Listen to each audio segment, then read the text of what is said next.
Hello, everyone, and welcome to another episode of Simply Nerdy. I am your host, Austin, and I am joined by Anthony, David, and Lisa. Unfortunately, Steve could not join us because he is blessing the rains down in Africa, literally.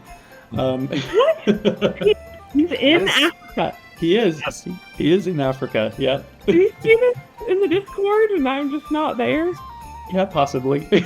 Speaking of Discord, for all of you new viewers and listeners, join the Discord so you can be aware of Steve's whereabouts in the future. Where in the world is Steven? Steve. Okay, There you go. Anyway, today we're excited to talk about Donkey Kong Bonanza. There has been so much information released, and we are a little bit behind the times. We are just jumping into this on our channel, talking about everything that we've learned from, of course, the first initial teaser that all of us, I believe, have seen, and then the following direct, which was a little longer, that a handful of us have seen. But here's what we know so far. They have announced this Donkey Kong Bonanza as a kind of like a destructive adventure similar to the old Wario Land games. You've got Pauline as a sidekick, where she initially appears as like a purple stone. Yeah, it was called like Odd Rock, and that's Odd Rock. everyone assumed that was the companion. But then in this recent direct, they revealed that that is actually Pauline somehow. Well, why would she be a rock? You know, Was trapped in it. it's magic things. Okay. Yeah, I mean, I guess I did see that Donkey Kong is going to turn into a zebra. So I mean, they do go through some transformations. So yeah. And we know that she's going to use the power of her voice in some ways, and Donkey Kong is just going to smash through the entire terrain. So all sorts of manners to traverse through the landscape. I'm kind of excited to just pulverize the environment with our giant monkey fists. But they also announced that DK, Dixie, and Cranky are going to make an appearance. What else do we know? What else do you guys remember from what we've seen? You mean Diddy Kong, right? Diddy Kong. Did I say Donkey Kong? I meant Diddy Kong. Yes, Diddy Kong. Donkey Kong is going to make an appearance in this game. In his own game! Breaking news! You heard it here first. Cameo in his own game. Oh, goodness gracious. You know how tired I am. And it is the same initials either way. Diddy Kong, Donkey Kong. So Yes. you were still right actually when you Yeah, said. there I said Okay, Diddy well. Kong. Yeah. Diddy Kong. Yes, thank you for correcting me. And, an interesting thing that we actually were discussing right before this is this game was actually rumored a few years ago. Do you want to tell us a little bit about that, David, what you were able to find out? Yeah, and this is coming because it was recently confirmed that the developer of Donkey Kong Bonanza is EDP, which is the same developer as Super Mario Odyssey. So that reminded me, like, oh, wait a minute. Now, I don't think people are thinking about this, but a couple years ago, and I looked it up today, 2021, there was a rumor of a 3D Donkey Kong game being developed by the Mario Odyssey team. I had to look it up, and I saw it on like Nintendo Life, their website, just to confirm. And I think the person that originally was rumoring it was Lonely Goomba or something like that. Yeah. And there was like a second person that also kind of corroborated the rumor. But anyway, it's been so long that I think everyone's kind of forgotten about that. But it was also confirmed recently that the team basically started development of this game right after Mario Odyssey. So it's just like 100% confirmed that with people rumoring it in 2021, we're telling the truth. So it's so crazy to have that confirmed years and years later. They've been working on it for a long time then. Yeah, apparently I saw an article comparing it to the development time of Grand Theft Auto 6. So Wow. Yeah. they said that this was Donkey Kong Bonanza was originally going to be a Switch 1 game. And then they decided, okay, we need the extra power of new hardware. So it got shifted over. I kind of figured that would explain the 8-year development cycle. Yeah. Right. We went into it, wanting this destructive mechanic, and that's a funny thing is recently the director or the producer of Donkey Kong Bonanza admitted, okay, there might sometimes be performance issues because of this technology, this voxel technology we use to like make everything destructible, basically. We're aware that sometimes if you're when there's a ton of distraction, that maybe the performance will dip a little bit, but we thought it was worth it for this unique experience, So I'm trying to remember, what other things did they reveal besides like Donkey Kong is going to be transforming into different animals or something, and There's what is like a skill point, growth system. That's what it was. That seems kind of RPG light, kind of fun. oh yeah, like you can level up because there's a ability where you like clap the ground and it'll reveal nearby secrets that are buried right in the terrain. Yeah, you can upgrade increase that. the distance, to find things farther away.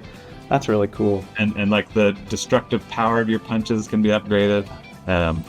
So the skill point system, So that's always a fun addition to like add more depth to any game. So Yeah, that was just something that I really appreciated, because when I saw the first teaser, it was one of those things where I was like, do I really want to get this game? It looks okay, but... And then they showed this direct. I don't know about you guys, but now I'm like, I really want to play this game. yeah, that's exactly like I from the first reveal where they did show off the destruction, destructibility of the environments and everything, and I thought that was a cool idea. And I feel like almost everybody was like, this might be okay, and people got, several YouTubers and other outlets got to preview the game very early on. And it seemed like opinions were a little mixed on that early build. Mm-hmm. Yeah, I remember that. That's kind of what slowed my interest for a bit. Anyways, continue. Yeah, because, one thing was performance at that early build. They're like, it did seem like performance was struggling with the destructibility mechanics. And then the other thing was that was like the only thing they got to do was like some open stage where they just, go punch things. And, they didn't have a sense of anything besides, is this a destruction sandbox, right? And so since then, we've had this direct. People have gotten to play newer builds of the game that are closer to finished, and they're like, yeah, performance is a lot better, and now I'm understanding the true depth of the game, and that direct, I was just completely on board after watching it. I was like, there's this the unique destructibility factor, but then there's a lot more depth. There you get these cool transformations that you can turn into a zebra thing where you run fast, turn into an ostrich where you have this flying ability and you drop these egg bombs. Yeah. There's Why an ostrich when ostriches don't fly? It's Probably a throwback to the ostrich character from Donkey Kong Country. maybe. You're right. Forgot about that. I could flap around in that game. You could kind of fly a little bit. I just thought it was because it was so ridiculous that it makes it funny, but Well, it's that probably too. not true. That too. I was just gonna say that I'm a little bit looking through the trailer that I didn't watch while we're going through this, and I like the villain design. Yeah, dude.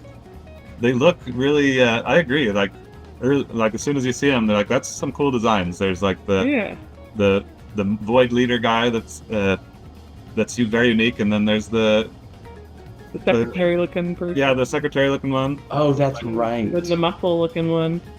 Yeah. Fun. I don't know. I didn't know this, but maybe I'm a little bit sick of King K. Rool.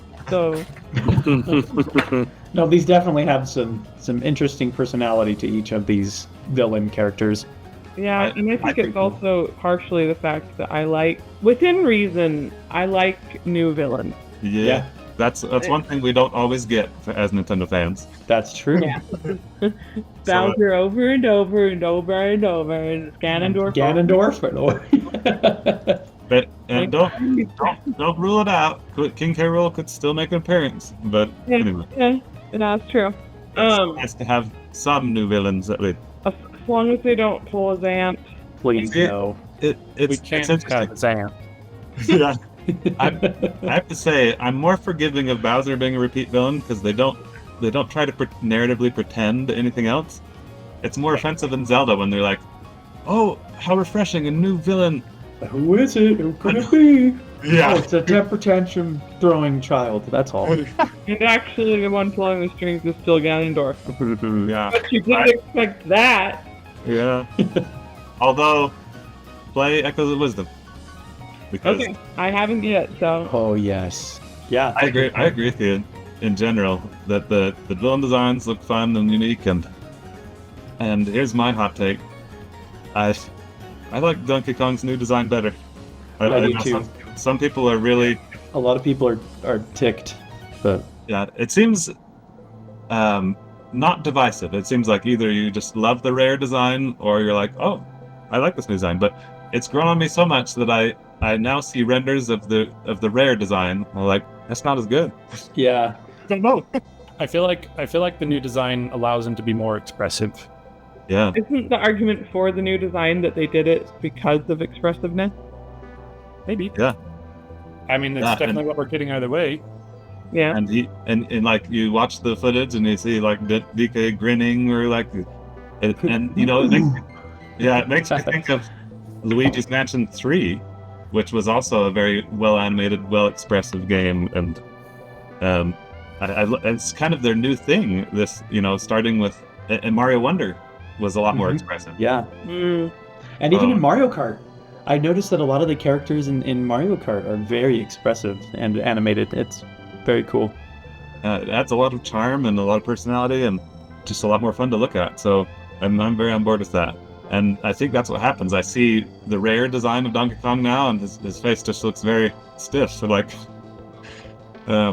He's a serious man, David. He's wearing a tie. yeah, And that is all. Well, another thing I wanted to kind of bring up is we know that Nintendo's been very quiet about what games they're planning to release. We have the hope that they will not delay Metroid Prime 4 this year. But I guess my question ultimately to each of you is, do you feel that Donkey Kong Bonanza will be enough to satisfy gamers for the rest of 2025? I sure hope so. Like a lot of people were saying, right now the Switch 2 is kind of a Mario Kart machine as far as new games, right? Mm-hmm. I think I've had plenty to play. Mario Kart World has been fun and excellent, especially as like a multiplayer game. And I'll admit that maybe right now the Switch 2 is lacking a big new single player game, but I think that Donkey Kong Bonanza is going to solve that problem. I think as soon as I found out that the Mario Odyssey team was making it, like I was like, I have confidence it's going to be a great game just based on that. Mario Odyssey is my favorite 3D Mario. Oh yeah. If they can, if they're bringing that same level of polish and skill to their next 3D platformer, then it doesn't matter. It's Donkey Kong. It's going to be great. It's going to have that same feel to me, I think, as like playing Mario Odyssey. The good news, like I think it's going to satisfy that big new single player craving that people have, and if they're like me, where you just simply don't have time to be constantly playing games, then it'll last you for a while. So, Yeah, I would agree. And if I feel like the majority of people feel that after that last direct, they probably feel the same way. Their confidence has been bolstered by that, and all of the new features, everything we know about, well, the origin story, I guess you could say, for a young DK and Pauline, and like we were talking about the different skill points and Banandium, what do they call it? yeah, I think Banandium gems or something. Banandium gems, the different collectibles, golden bananas, all these different things. It's enough to, I think, to satisfy anyone's desire for that single player adventure game. But what do you guys think, Anthony and Lisa? Curious to hear your thoughts. Yeah. My interest was also definitely piqued by the latest direct, and I'm basically ready to pre-order it. There's a part of me that just still kind of wants to see how it does in the reviews before I pull the trigger. I'm expecting it to be really good, especially to David's point, since the Mario Odyssey team were the ones behind it. But also just as kind of a bit of a sardonic comment, you can also see that it's them because they decided to add a super lamifying two-player mode that ruins the experience for both players. Wait, what are you talking about? Yeah, you can actually control Pauline the same way that you could kind of control Cappy in Mario Odyssey. So Mario Odyssey, the fun is being able to do the cool, like, capture Hat the tricks. enemies and do the platforming with Cappy. And so they thought it was a good idea to make it so you couldn't have that anymore. And instead, someone, zips around and makes you jump when you don't want to. Sorry, I was going to say, Anthony, we need to have a night where we play through that game and I just sabotage you. Actually, let's just switch the roles and then maybe we can try that. One of my favorite memories, though, is Mario Galaxy with Anthony as the little star circle. It's great. Probably not for Anthony. It seems like. No, it was funny. It just I was just very kind of because they could make you jump, and I was getting ready to do a long jump, and Lisa made me jump, and so instead of doing a long jump, I did a ground pound into the pit.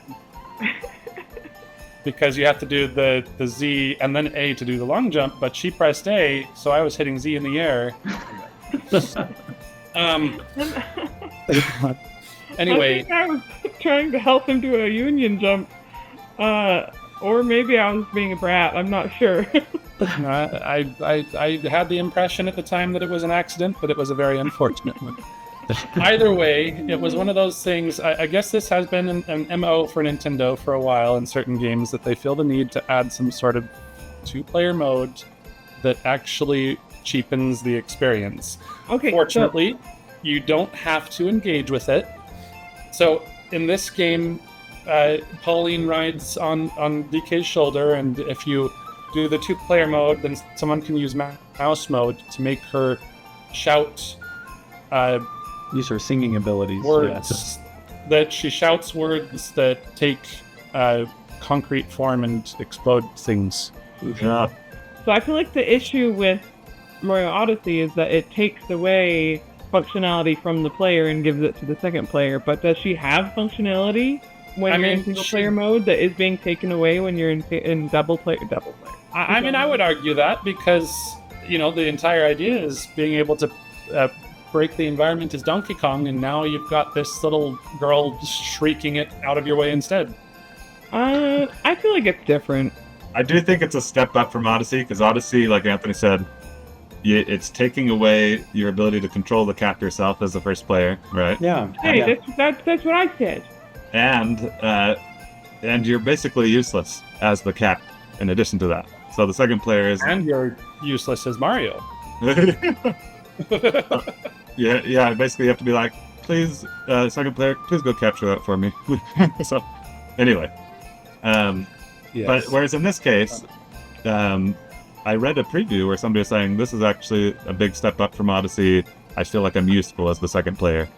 Wow. Well, we can only hope.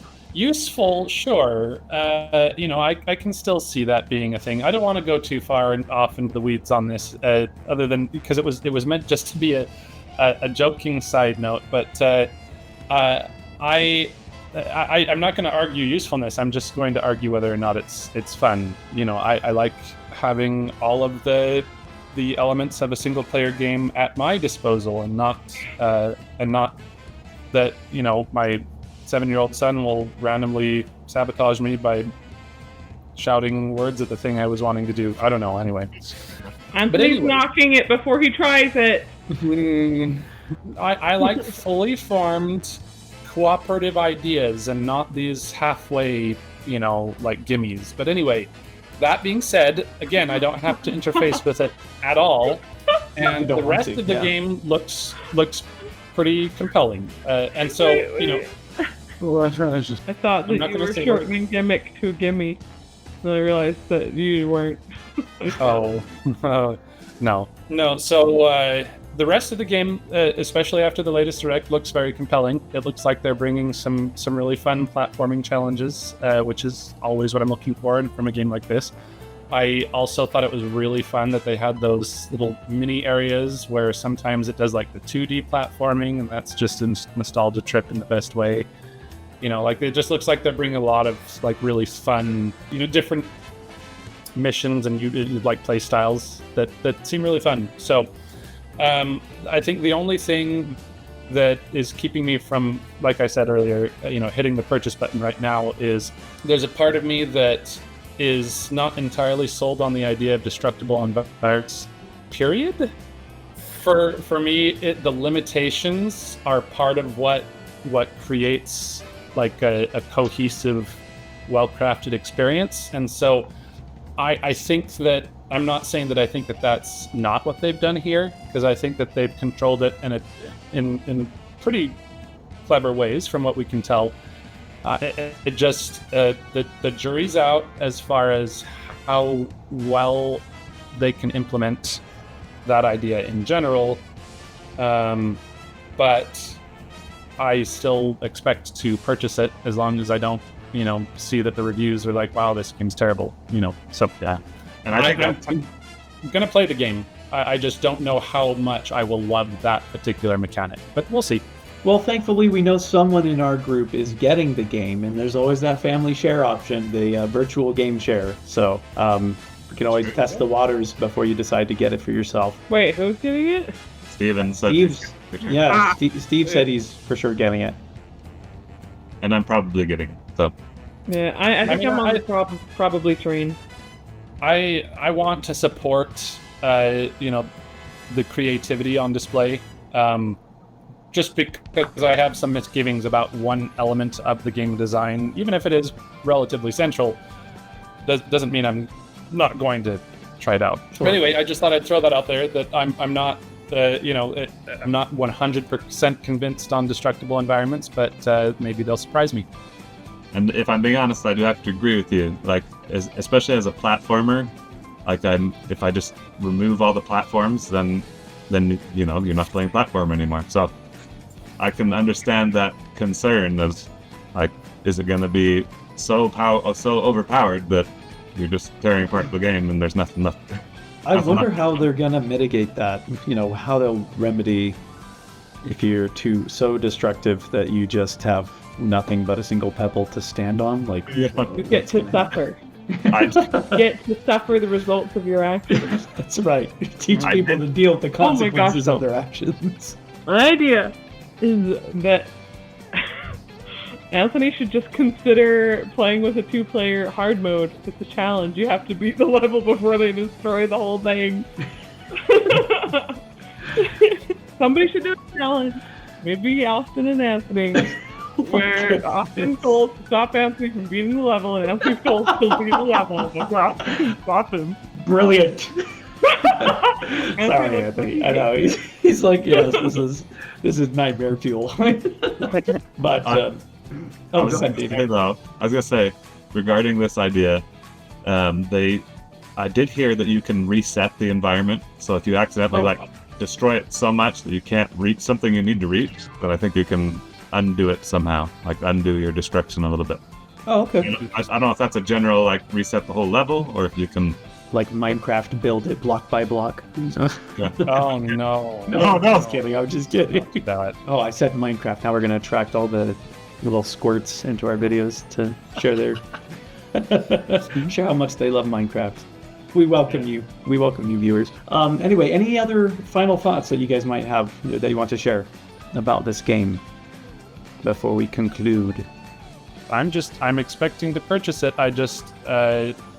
I'm basically waiting for the positive reviews I expect to see, but if they surprise me by saying it's not good, then I guess I won't get it, but anyway, I'm expecting to get it. Awesome. I think that was a good point that you made, that I feel like I'm in the same boat where I want to support them, especially knowing that it was from a team that developed a solid Mario 3D adventure game, Mario Odyssey.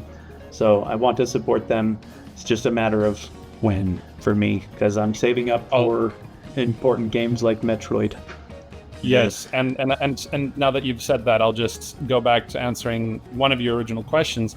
I do think this is going to end up being a really good game that people are going to enjoy, including myself, but I do not think that it will be enough to hold us through the year, and I really think that they need to give us some more information about the rest of the year. I mean, if they release Metroid Prime 4 this year as well, and that's the only other thing, then I'll be okay.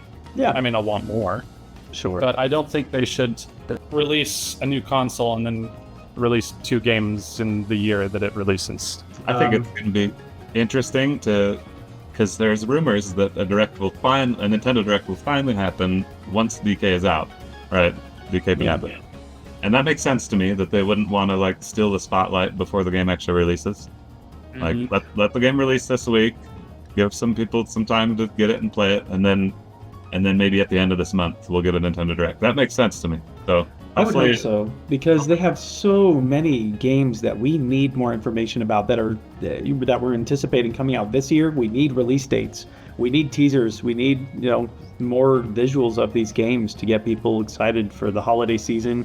We have movies coming out like Mario 2 next year that we need a trailer for potentially. Like usually they give us a trailer about a year in advance. Oh, yeah. Now you reminded me. A very recent rumor that has come because of like some copyright filing or something is that they're making a Donkey Kong movie. What I had heard was just that, and people are saying that because it was through a semi-official source, it's basically confirmed.